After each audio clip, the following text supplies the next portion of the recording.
오늘은 요한복음 6장 66절부터 71절까지 말씀을 함께 나눠보겠습니다. 요한복음 6장 66절부터 71절까지 말씀 제가 봉독해 드리겠습니다. 그때부터 그의 제자 중에서 많은 사람이 떠나가고 다시 그와 함께 다니지 아니하더라. 예수께서 12 제자에게 이르시되 너희도 가려느냐? 시몬 베드로가 대답하되 주여, 영생의 말씀이 주께 있사오니 우리가 누구에게로 가오리이까? 우리가 주는 하나님의 거룩하신 자이신 줄 믿고 알았사옵나이다. 예수께서 대답하시되 내가 너희 12를 택하지 아니하였느냐? 그러나 너희 중에 한 사람은 마귀니라 하시니 이 말씀은 가룟 시몬의 아들 유다를 가리키심이라. 그는 12 중에 하나로 예수를 팔자라라. 아멘. 예수님께서는 가버나움 회당에서 내 살은 참된 양식이요 내 피는 참된 음료로다. 내 살을 먹고 내 피를 마시는 자는 내 안에 거하고 나도 그 안에 거하나니 살아계신 아버지께서 나를 보내심에 내가 아버지로 인하여 사는 것 같이 나를 먹는 그 사람도 나를 인하여 살리라. 이것은 하늘로서 내려온 떡이니 조상들이 먹고도 죽은 그것과 같지 아니하여 이 떡을 먹는 자는 영원히 살리라. 나의 줄 떡은 세상의 생명을 위한 내 살이로다 라고 하셨습니다. 예수님의 이 말씀은 자신이 십자가에서 당하실 죽음과 그 죽음의 의미에 대하여 알려주신 것이었습니다. 그러나 사람들은 이 말을 듣고서 참으로 어렵다고 수군거렸고 예수님께서는 그런 그들을 향해 그러면 너희가 인자의 이전 있던 곳으로 올라가는 것을 볼 것 같으면 어찌하려느냐? 살리는 것은 영이니 육은 무익하니라. 내가 너희에게 이른 말이 영이요 생명이라고 하셨습니다. 이 말씀은 복음의 신비가 십자가에서 멈추지 않고 부활과 승천, 성령의 오심으로 이어질 것을 알려주신 것이었습니다. 즉 십자가의 죽음으로써 너희로 하여금 죄 사함을 얻게 할 뿐만 아니라 너희에게 성령을 선물로 주어 너희 안에 영원토록 거하시게 할 것이며 그 성령이 너희 안에서 살리는 일을 행하실 것이다 라는 것을 알려주신 것이었습니다.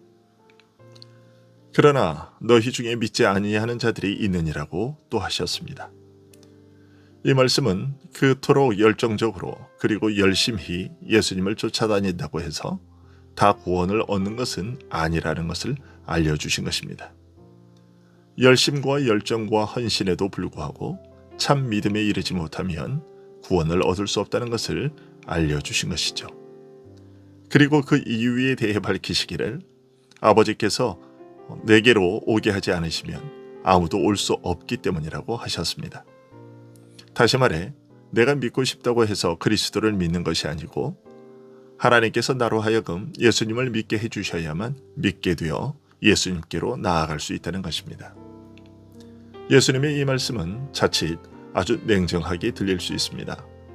하지만 전혀 그렇지 않고 오히려 그 반대입니다. 예수님의 그 말씀은 믿음은 하나님께서 주시는 선물이기에 오직 하나님께 나아가 그 믿음의 은혜를 구하라는 뜻이었습니다.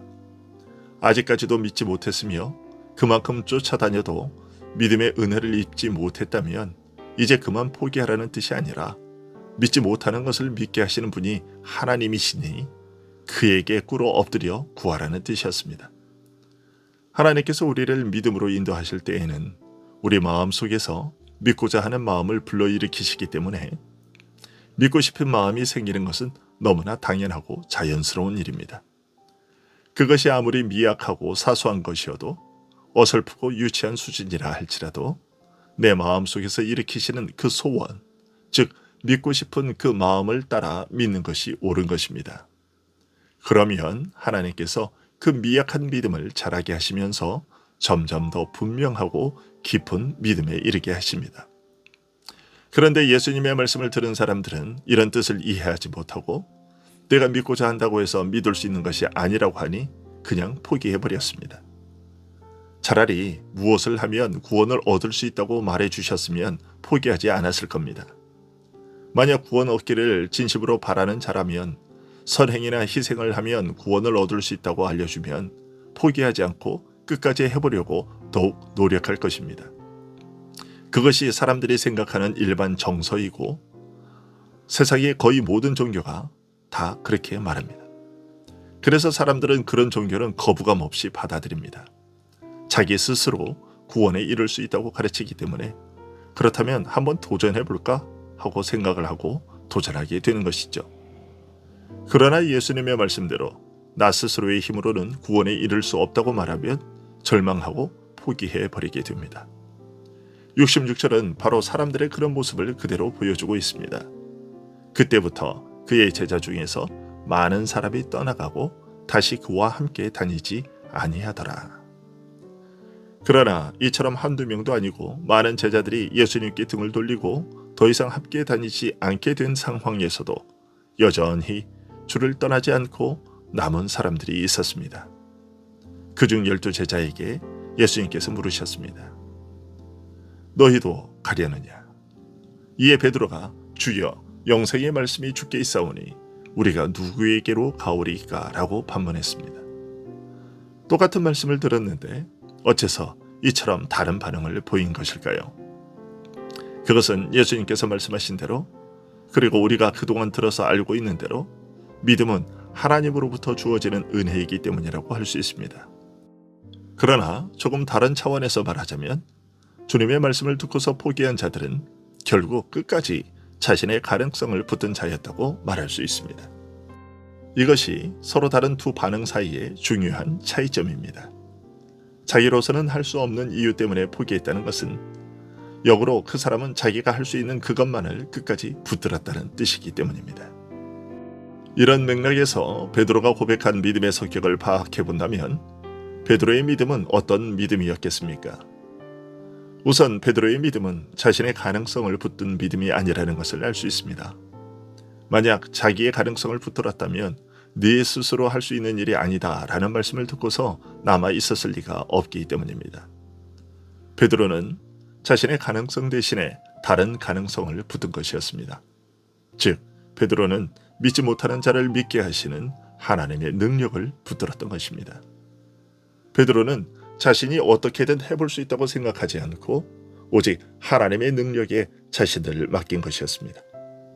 이것이 참된 믿음의 가장 중요한 특징입니다. 이런 베드로의 입에서 놀라운 신앙 고백이 터져 나왔습니다. 주여, 우리가 누구에게로 가오리이까? 이 말은 우리에게는 주밖에는 없습니다. 주님 외에는 다른 그 어떤 것에도 눈길을 주지 않을 것입니다. 주님만 붙들겠습니다. 라는 뜻입니다. 그리고 그렇게 결심한 이유에 대해서 이렇게 말했습니다. 영생의 말씀이 주께 있사오니.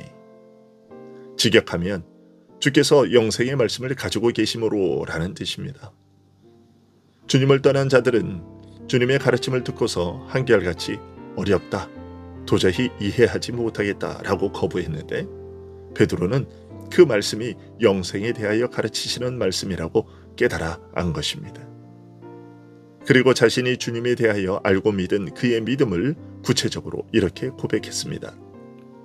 우리가 주는 하나님의 거룩하신 자인 줄 믿고 알았사옵나이다. 주님께서 나중에 내 교회를 이 반석 위에 세우겠다고 하신 그 위대한 믿음의 기본 형태를 바로 여기서 먼저 보게 되는 것입니다. 베드로의 이 고백은 남은 제자들의 공통된 생각이었고 고백이었습니다. 그러나 남아있던 12 중에 한 사람은 그렇지 않았습니다. 그가 누구인지를 70절, 71절은 이렇게 설명하고 있습니다. 내가 너희 12를 택하지 아니하였느냐? 그러나 너희 중에 한 사람은 마귀니라 하시니 이 말씀은 가룟 시몬의 아들 유다를 가리키심이라. 그는 12 중에 하나로 예수를 팔자라라.